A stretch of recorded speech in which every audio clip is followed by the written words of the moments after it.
All right, let's dive right into the world's most famous painting and uncover the brilliant secret hidden in plain sight. We are looking at a masterpiece that has literally captivated the world for centuries. And in today's explainer, we're going to decode the exact science, the history, and frankly, the obsession that made it so legendary.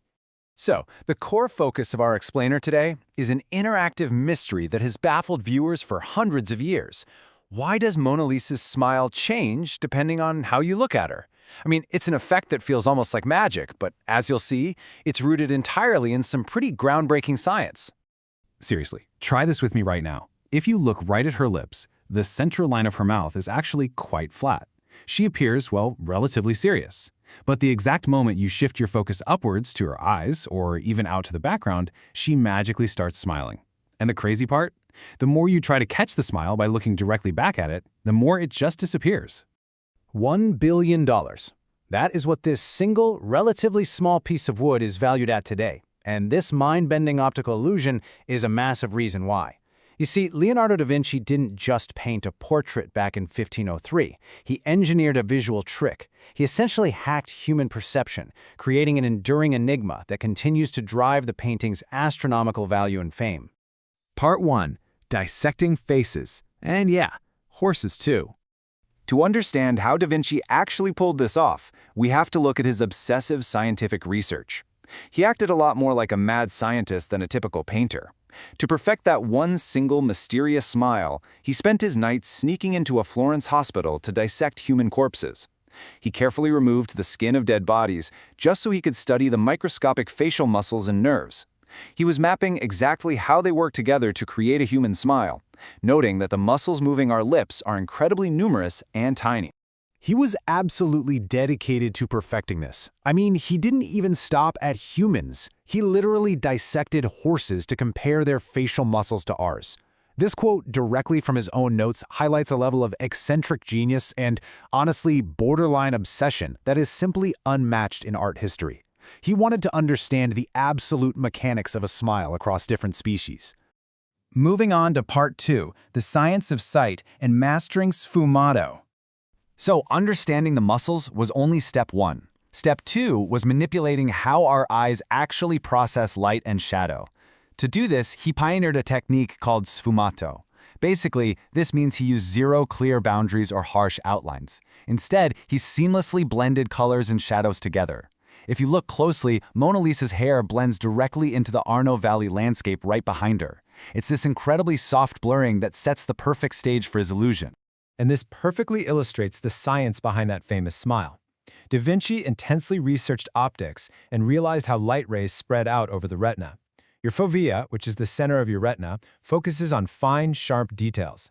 So when you look right at her mouth, your fovea sees the flat, serious central line of her lips. But your peripheral retina, which handles the areas outside your direct focus, is highly sensitive to shadows and black and white imagery. Okay, here's how this all comes together as an illusion. Step 1, you focus on her eyes. Step 2, her mouth falls into your peripheral vision. Step 3, that peripheral retina picks up the soft, blended sfumato shadows at the edges of her mouth. And Step 4, your brain interprets those specific shadows as the upward curve of a smile.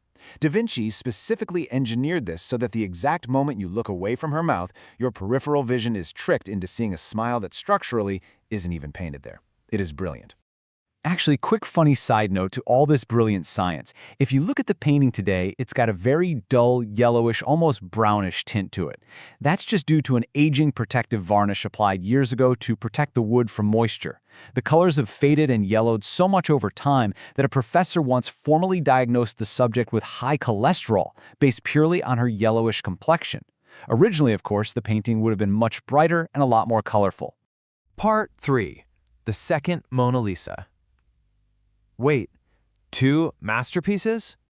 The mystery of this famous smile gets even crazier when you realize Da Vinci might have been working on 2 Mona Lisa paintings at the exact same time. Let's track this unbelievable discovery. Way back in 1504, the legendary artist Raphael made a sketch of the Mona Lisa, but he included 2 large columns in the background, which totally aren't in the famous Louvre version. Fast forward to 1914, a novelist named John R. Eyre revealed a second Mona Lisa painting found near London. It's known as the Isleworth Mona Lisa, and it actually features those exact columns. Adding to the puzzle, in 1993, historians confirmed Raphael lived right opposite the family of Lisa Giocondo, the actual woman in the painting. When you compare them side by side, it reveals something super fascinating about Da Vinci's process. The Isleworth version is slightly larger, the subject looks much younger, and the background is definitely framed by those two columns. But look at the smile. The Isleworth version lacks the mysterious, shifting effect altogether. It's just a straightforward, clear expression. Because of this, experts believe the Isleworth version was likely Da Vinci's early practice run before he truly perfected his anatomical sfumato technique for the final Louvre masterpiece. Which brings us to part 4, the theft that built fame. So how did this brilliant study in optics become an unparalleled global pop culture phenomenon? Well, the answer isn't just about art, it's actually about true crime. Surprisingly, the Mona Lisa is quite small. It is painted on a piece of poplar wood measuring only 77 centimeters by 53 centimeters. Because it wasn't some massive, heavy canvas, it was incredibly easy for someone to simply pick up, hide, and just walk away with. And that is exactly what happened during the heist of the century. In 1911, an Italian nationalist and Louvre employee named Vincenzo Peruggia hid inside the museum on a Sunday night. By Monday morning, he just casually walked out with the painting hidden under a blanket and hopped on a train. For 2 whole years, he kept the world's greatest masterpiece hidden right in his apartment.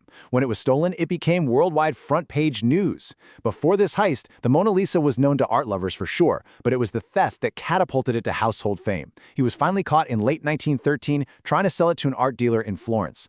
Returned safely on January 4th, 1914, the world's newly famous #1 painting is now fiercely protected. You can no longer just pluck her off the wall. Today, she sits securely behind bulletproof glass in a very strict climate-controlled environment. The temperature and humidity are perfectly regulated to preserve that delicate poplar wood and those meticulously blended sfumato shadows we talked about. So here's a fascinating thought to leave you with for this explainer. Is the enduring legacy of the Mona Lisa a product of brilliant obsessive science and the optical illusion of her shifting smile? Or is it just the result of a perfectly timed crime that made her a global celebrity? Or maybe it's just the perfect storm of both. What do you think? Keep questioning the world around you, and I'll catch you in the next explainer.